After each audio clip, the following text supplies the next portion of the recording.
All right, here are 10 things that you can start doing today that are completely free to help regulate your nervous system. Number one is de-shaming. I want you to stop shaming yourself for having done something in the past, having not done something in the past, having these certain emotions. We carry so much shame around events in our past that just start carrying on into our present. And so that cycle just continues over and over and over again. And so we need to start recognizing what narratives we are shaming about ourselves and how can we move into a place of having more compassion for those versions of ourselves and seeing how those parts have protected us and been allowing us to survive and somewhat thrive.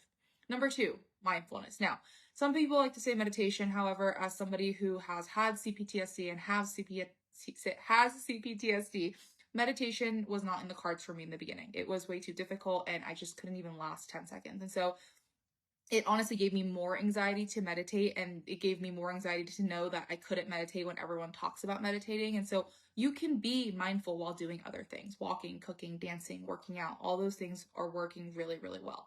Grounding into your five senses and really start practicing mindfulness to increase your capacity to be able to focus and be present in being with yourself, and then move on to being able to meditate.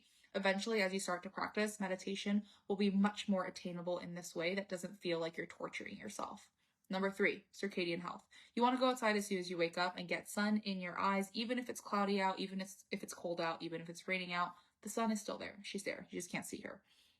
If you want to support your nervous system, if you want to support your sleep function, your metabolism, immune system, all those things, circadian rhythm is a really big one. All right. Next one is breath work. Any sort of deep breathing, intentional breathing. This kind of goes hand in hand with meditation and mindfulness. However, I do think it needs its own category because deep breathing is not only helpful, but it's also really important for us to release a lot of the stagnant, repressed emotions that live in our fascia.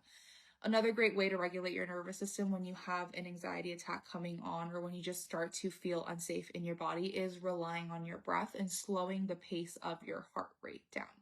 Okay, this video is getting a little bit too long, so I'm going to do a part two.